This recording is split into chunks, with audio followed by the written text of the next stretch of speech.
Welcome to The Deal, a podcast dedicated to maximizing name, image, and likeness opportunities.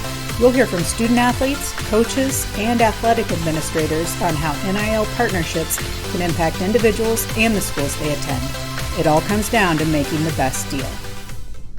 Welcome to The Deal, the NAIA podcast where student athletes, administrators, and coaches can learn about NIL deals, benefits, and how to get started. My name is Brad Cygan. I'm the Director of Athletics Communications at the NAIA National Office in Kansas City. Before we get started with this week's guest, I just wanted to take the opportunity to let our listeners know that this podcast is brought to you by our partner, Open Doors, the world's leading athlete influencer platform. Really excited to have our guest this week. It's maybe the leading media authority in all things name, image, and likeness. A former attorney turned sports and travel writer who has turned her website, The Business of College Sports, into the leading authority in the NIL space. A freelance writer from publications such as Forbes, the New York Times, ESPN. Kristi also hosts two of her own podcasts, The Business of College Sports and the Players Platform, along with Duke cross country and track and field runner Emily Cole. So I want to welcome Kristi Dosh to The Deal. Kristi, welcome. Thank you. Thanks so much for having me. I'm always excited when I get to talk about NIL. Well, Kristi, tell us a little bit how you're doing. I know it's a busy time. Fall sports are ramping up. We were talking a little bit earlier that your co-host for one of your podcasts is a little bit busy right now. So tell us a little bit about how things are going. Yeah, so I'm trying to work with student athletes, like they don't already have enough on their plate with school and their sport and now NIL. And then I also started a podcast with one. And so she and I are always trying to sync our travel schedules so that we can record and knock out like a bunch of interviews in one day so that we only have to record like once every 6 to 8 weeks. But that's Emily Cole, who I do the Players Platform podcast with. She's just done such an incredible job with NIL and was someone who I interviewed when I hosted a podcast that was just a season long with Linktree, and Emily was one of our guests, and I was so impressed by her that when I decided I wanted to do an NIL podcast really focused on student athletes as the audience, I went and asked Emily. I said, you and I really hit it off. Would you do this podcast with me? So if we can get our act together and sit down and record on the same day at the same time, we will have some new episodes coming soon. But I do have brand new episodes coming with my Business College Sports podcast. I am getting a co-host for that. I have done it on my own for years. And Jeff Schimmel, who is the president of College Sports Solutions, I've done some consulting work with him. And Jeff came to me and said, can you help me start a podcast? And I said, no, but you can come be a co-host on mine because I think when people decide to start a podcast, they don't necessarily understand how much work really goes into doing a podcast. It's not just the time that you and I sit here talking. There's so many other facets to it. So Jeff and I have just recorded our first couple of episodes and we'll start dropping those here soon. So excited to get that going again too. That's awesome. The business of college sports, when we talk about that, and these podcasts really show people just the other side of college athletics. It's kind of nice to see that for the first time. When we talk about big names in the NIL space right now, you just mentioned Emily Cole. Livy Dunn, of course, is maybe the biggest name out there. But who are some of those names outside of those two, and how are they changing the entire landscape? Oh, Caleb Williams, I just got done interviewing him when Dr. Pepper selected him this year for their Fansville commercial. And then I've been doing kind of week by week comparing Shedeur Sanders to whoever he's playing that week, because quite frankly, anytime I write about any of these Sanders men, my website blows up. And so, that's how I make my money. So I'm going to keep writing about them. And I'm a big Coach Prime fan. I grew up in Atlanta when the Braves went from worst to first. I very much remember Deion Sanders being on the team and was a big fan of his as a kid. So it's been fun now to watch the success and, just sort of the popularity he's had this season, and then his sons as well. And so I've been taking Shedeur's NIL deals each week and comparing them to whatever quarterback he's playing against. And Caleb Williams, if you're talking NIL deals and you're putting them side by side, it's tough to just, like their NIL profiles look a little different and they both have some things the other one doesn't have. So it's kind of fun to look at. But Caleb Williams, absolutely killing it at NIL, especially when it comes to deals with big national brands. And I'm just guessing. I've not done the research. I think he's probably been in the most national television commercials because I had like a whole block of companies that just he was in commercials for. And I can't think of many other student athletes who've even been in two. And I think he had 4 or 5 when I counted them up, and I may have even missed some. So he's one who's on my radar for sure. It's crazy to see student athletes now that are in these commercials. They're in billboards and everything. I've seen student athletes and billboards heading down to University of Missouri, where their quarterback is doing an ad for a St. Louis pizza chain. So crazy stuff that you're seeing along those lines. When you see these things, though, how does this influencing like the smaller college space too? Because obviously NAIA student athletes are not going to be in that Dr. Pepper commercial, but where are they going? What is kind of their trajectory right now? Yeah, I think it depends on the student athlete. I always tell student athletes when they come to me and they say they want to get started with NIL, it is not one size fits all. Like, I need to know a little bit more about like how you spend your time. Are you spending it on social media? Do you have a following there? Or I get ones, they love working with kids. And so talking about doing like lessons and camps and clinics makes more sense. There's a lot of different ways to monetize your name, image, and likeness. And it's not that NIL isn't happening at the small college level. I went to a D3 with 1,000 students, and there is a volleyball player at the D3 that I went to. Her name's Lainey Higgins, who's killing it with NIL. I'm not sure I would know that, except that she pitched herself to me actually during her senior year of high school for an NIL deal that she signed after her eligibility was up in high school. And then I found out she was going to my alma mater. And so I sort of followed her after that. She's not somebody that people are writing about. And, I think as a journalist, when I look at what comes into my inbox, companies with huge PR departments are pitching me and agents are pitching me. So if you're not working with a big major national brand and you don't have an agent, your story just isn't making it to me unless you're one of those few who emails me or DMs me and tells me about it. And so I think there's probably far more happening at the small college level, and we just don't hear about it because it doesn't make it into mainstream media. But if you're listening to this and you have a story for me about a small college athlete, I want to hear it because I want to tell more of those stories and prove that NIL is for every student in every sport at every level if they want to be part of it, if they want to pursue it. And that's no pressure. I think for some athletes, they just want to focus on their sport. They want to focus on school, and that's fine too. But if you want to take advantage of NIL, I bet there's an opportunity out there for you. So when you see those student athletes that are probably maybe getting a little bit intimidated by what they see on TV, they see a Caleb Williams on TV, like, well, maybe NIL isn't for me. What do you tell those student athletes to try to get them to understand their overall worth? Yeah. My husband always says to me, because I'm super competitive and he's not, and he always says to me, run your own race. And I'm like, but I am running this race against all these other people.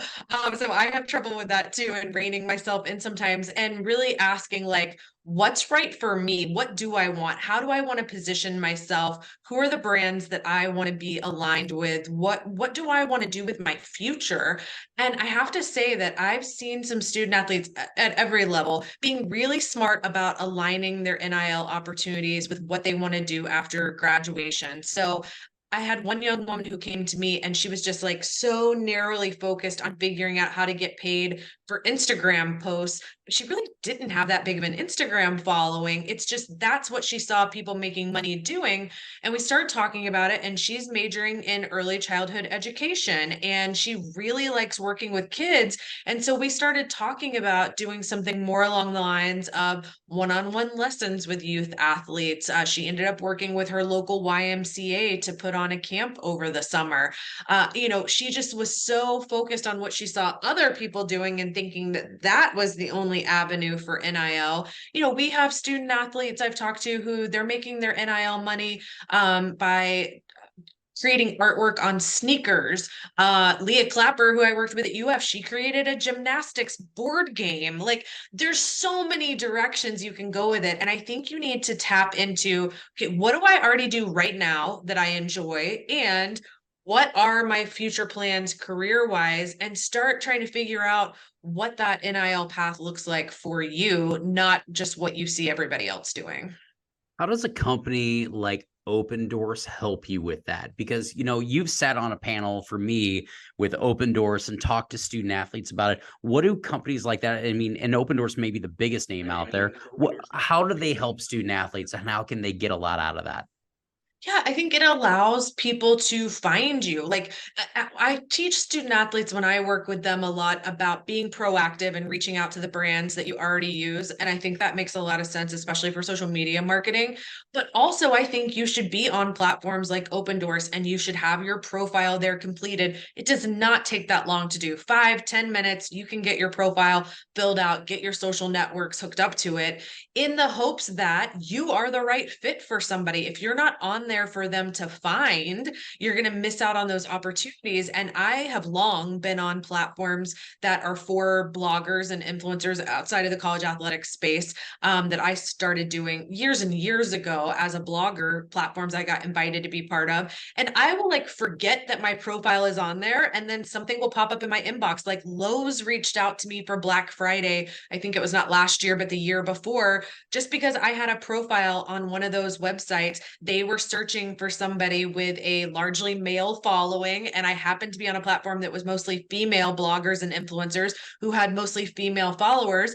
But because my blog is about the business of college sports, I have a lot of male audience, and that's how Lowe's found me. And it was super easy to shoot and do. I'm not a great video editor. It was just still photos.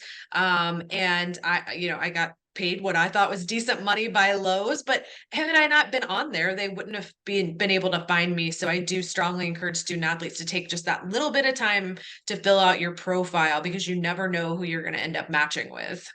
So you're seeing NIL from maybe probably the widest lens across the country.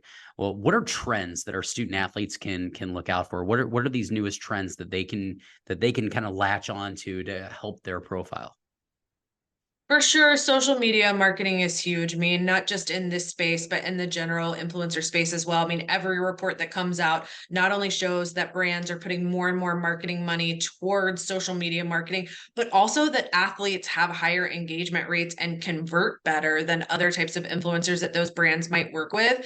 So if you already are active on a social channel and have a good following, I think that makes sense. Where I see people maybe spinning their wheels is thinking that that is the only path, and you've got 150 followers, and now you're like spinning your wheels trying to figure out how to put up more content and get more followers. And not that you can't try to build. I mean, I'm constantly trying to grow my social channels too, but maybe looking for those other types of opportunities. So I do see a lot of student athletes going back and working with a coach or maybe a facility that they trained with in high school to put on camps and clinics during, summer break, Christmas break, whatever. I see more and more student athletes getting on some platforms that have been built out specifically to offer lessons or skill training. When I was in college, which was a long time ago, by the way, I did not play my sport. I had played all through high school. I'd been a softball player my whole life, but I chose not to play in college. And I taught pitching lessons. And this was in like 2000 to 2003. So 20 years ago. I made really good money teaching pitching lessons, and I wasn't even a college athlete. So I've encouraged some athletes I've worked with, and now there's these virtual platforms where you don't even have to be in person. I can sit and watch a video of a 12-year-old pitcher, and I would be able to do that. I could look at a pitcher on video, and I could give notes on, okay, well, you're constantly outside because this is how you're moving your arm. So there's a lot more technology has to offer these days so that student athletes can fit these kind of things into your schedule. I think one of the best things you can do is to find out what other similarly situated athletes are doing. What are your teammates doing? What are your other friends at school doing? But also like look at the other schools in your conference maybe, and what do you see some athletes there doing? And maybe, borrow some ideas from people. So what is the time commitment then? Because we talked a little bit about just, how you gain these skills. And if you're not an influencer, how you're going to go about getting more money and being able to maximize your value. But what does that time commitment look like for people, especially small college, that are more successful?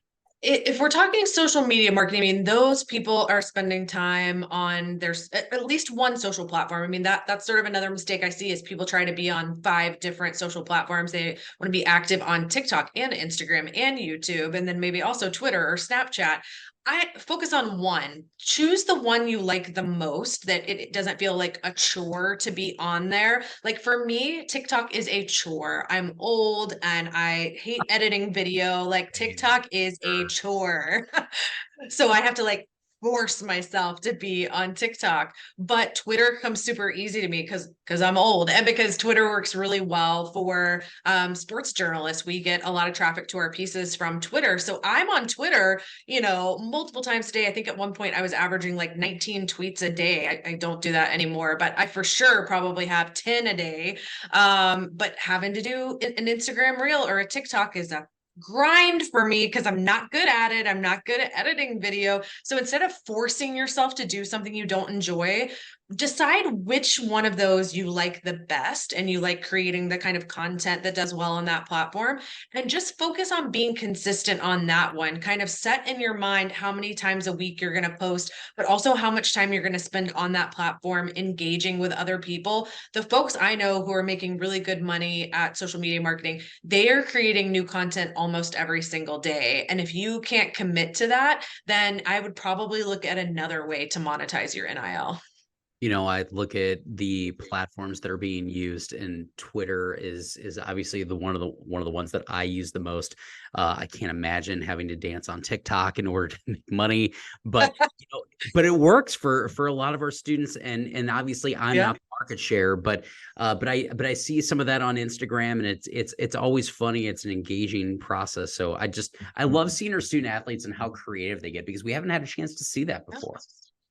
Yeah. I mean, I get ideas all the time from watching student athletes or when I get to be around them at conferences or events and I watch them filming and making content. I'm like, oh, like I would have never thought to do that. Like I pick up little tips and tricks. I'm trying to get better. I love it. So when we talk about other levels of college sports, we're talking a little bit more about small college today. We've got, take Chloe Mitchell. She was an NAIA student athlete at Aquinas, and she's really done Powerhouse. stuff. Yeah, absolutely. So are there people out there just from small college that are great with social that are just a must follow? Yeah, Lainey Higgins, who I mentioned, who's a D3 athlete on the NCAA side, does an incredible job. She's at a tiny school nobody's ever heard of. Like our slogan we had on t-shirts when I was there said, "It's never heard of you either," because you would tell people you went to Oglethorpe and they would say, "I've never heard of that." And she's absolutely killing it and has really grown her following. Like her following wasn't that big when she came into Oglethorpe as a freshman last year, but she got really consistent with her content and she created sort of a live series she started doing with other athletes once a week. And that really started growing her following. And so I think she's a really good follow. Someone who's now graduated, actually 2 who've now graduated, but who I think are really worth giving a look. One, her name's Bree Soccer. She was also a D3 athlete, only got to do NIL. Soccer. She did not. No, she was either lacrosse or field hockey, and now I'm not going to remember which one, but I think lacrosse. Only got to do NIL for 1 semester before she graduated, but has been able to take her NIL deals and the brands she was working with past graduation now. In fact, I've been working on an article about some athletes who have been able to continue benefiting off of these NIL deals after graduation. And the ones who really had some stuff going while they were in school haven't really had a hard time transitioning and keeping those brands on board afterwards. So she's a good example of that. And then Trevor Bassett, who went to a really small school. He was a D2 track and field athlete. But he told me, I'm trying to set myself up so I can go pro in track and field. And I've already got these brand relationships and sponsorships in place. And that's exactly what he ended up doing. And I think when I interviewed him on the Linktree podcast, he had like 1,500 followers. And I haven't looked lately, but I think last time I looked, he was approaching 8,000 maybe. So he had grown pretty pretty quickly. And again, I think it was just he started being more consistent. So if social media marketing is where you want to make your money, you've got to decide. I would say pick one platform and dedicate to using that platform every single day. That's what it's going to take to see that return. And if you want to see athletes who are doing those well, those are all great examples. And Chloe Mitchell is like the example. I mean, she has just done incredible. And as a matter of fact, I saw the other day, maybe people can still get in on it. She's doing free, I think 15-minute phone calls with athletes who want her advice. So if I was an athlete, I would jump on that because Chloe knows what she's doing. That's awesome. I love hearing that. People like our student athletes are really willing to get out there and help each other. That's great. So let's shift gears a little bit and talk a little bit about recruitment and retention from our school aspect, because our schools have to kind of keep up with the Joneses now, right? And they have to provide a good place for student athletes to be able to monetize themselves. So how does an NAIA school do that at this point? What are best practices and trends that you've seen that really help a school to go out and recruit people from this perspective? I would say there's two things I've seen that schools that kind of have that bootstrapping mentality have been able to make work for them. One is taking advantage of what you already have on campus. I've seen some schools be really smart about partnering with their business school, or some of them even have like entrepreneurship centers on campus. Or maybe it's just a professor who teaches a one-off social media marketing class over in your marketing school. Identify the academic departments and some of the professors who have the skills you need, or sometimes even the facilities you need. Like I know one school was using podcasting booths that were over in their journalism program. And I know I was at Troy last year, and Troy was partnering with their entrepreneurship center on campus to do these one-on-one meetings with their athletes and help plan out some of their personal branding and some of the strategy for approaching brands. There's a lot of resources on campus that you can take advantage of, both in terms of people and in terms of facilities. And some of that is sort of doing like an inventory on campus. I've tried to help do that at UF. I teach a couple of NIL classes at UF, one in the PR department and one in the sport management department. And then I tried to find professors in other departments, marketing and business and entrepreneurship, who were interested in NIL, had heard of it, and were willing to sort of roll up their sleeves and get involved and help student athletes. And we're trying to piece together some programming at UF that would better serve student athletes, even if they're not in the major where this course or this professor lives. And it's hard. I mean, academia, as I have learned now teaching at an institution, at least where I teach, is very siloed by department. And so trying to do some things across departments, or even combining athletics and academics, takes some work. And it really, I think, takes having somebody on campus with an interest in NIL who's willing to pull these resources together. So that's one thing I've seen be successful. And, athletes, as you're recruiting them, what coaches are telling me is they're asking, how are you going to help me with NIL? They want to know, what partnerships do you have with somebody like an Open Doors? What facilities do you have on campus to help me, like a podcasting booth that's going to help me produce my podcast? Or, who are you bringing in as speakers? Are there any classes available for me to take? And I think that there are ways to leverage what you've already got in academics, right? And just having an answer. Because a lot of times right now, what I'm hearing from high school athletes is they're asking these questions, and the school and the athletic department and the coach has no answer for them. They're kind of like, well, we know what NIL is, but not that many students here are doing it. And that is not the right answer. That is not what recruits want to hear. So I think the second thing you could do is tap into alumni. I've seen some schools get really smart about sort of calling in their alums, whether those are athlete alums or just alums of the university, and having some of them come in and guest lecture to athletes or host workshops for athletes. I've seen a couple, especially in the real estate space, come in and talk to student athletes about pursuing a real estate license. I've seen Chamber of Commerce events that have involved athletes to help them get to know some of the local businesses. So you've got tangible resources on campus. You've got people both on campus and as alums. You've got people in the community with your local businesses and your chambers. This isn't about athletics having to spend a bunch of money. This is about leveraging what you already have. That's awesome. And you know what? I'm even starting to see on just a roster page on a school site where you're seeing on the bio for student athletes, you're seeing their Instagram handle, and you're seeing, you know, almost their link tree right there. So it's an easy way to transition. Yeah. That's awesome. So last question, Kristi, crystal ball time. What is the NAIA landscape going to evolve into in the next 5 years and beyond? And how is that going to affect the NAIA student athlete? I think it's just going to keep growing. Brands that I've talked to and that I've reported on have seen good returns, both in terms of local businesses, but also national companies. Again, social media marketing, even outside of college athletics, is such a huge industry and continues to grow every single year. And every single report I've seen come out says that athletes have higher engagement and drive sales better than other influencers do. So I don't see that changing. I think that trajectory will continue, and there will continue to be opportunities with brands. But I think also as local businesses and as gyms and training centers and coaches become more familiar with NIL, you're going to see more and more opportunities that aren't social media marketing.